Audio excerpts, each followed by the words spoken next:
Sa ika-12 ng Hunyo natin na gugunitain ang deklarasyon ng ating kalayaan. At isa sa mga unang watawat ay noong 1898. Buhay pa pero kailangan na ng matinding pangangalaga. May proseso rin pala para bigyan ng huling parangal ang mga sirang watawat. Alamin yan sa News to Go ni Bam Alegre.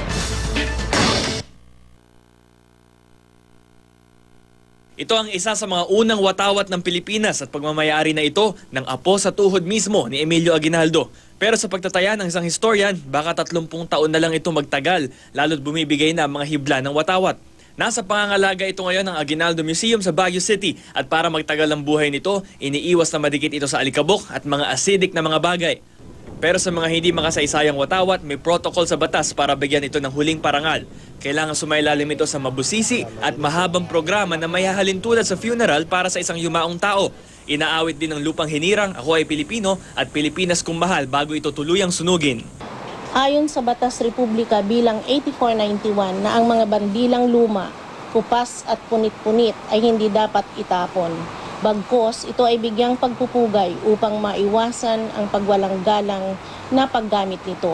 Nakasaad sa batas ang tamang pangangalaga sa ating pambansang watawat at kapag lumabag sa mga probisyon nito, pwede magbayad ng mula 5,000 hanggang 20,000 pesos na multa. Posible ka rin makulong ng hanggang 1 taon. Karaniwan tanawin na ang pambansang watawat pero lubusan ba natin itong kilala?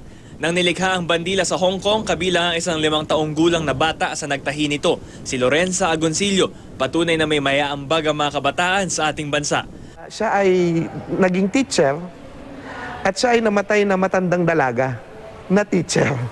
So yung kanyang puso sa paglilingkod sa mga kabataan sa bayan ay inimbody niya buong buhay niya. Dati rin daw palang may muka sa araw ng ating watawat. Posibleng na-impluensyahan daw ito ng mga anting-anting noong panahon ng mga Kastila. According to some anthropologists, yun kasing disenyo ng araw ay disenyo yan ng anting-anting at simisimbolo rin yan sa Bathala. So, yung sun in the flag is also attributed doon sa isang krus sa Batangas. Kasi di ba si Marcela Agoncillo ay deboto nito. Ito yung krus ng Alitagtag.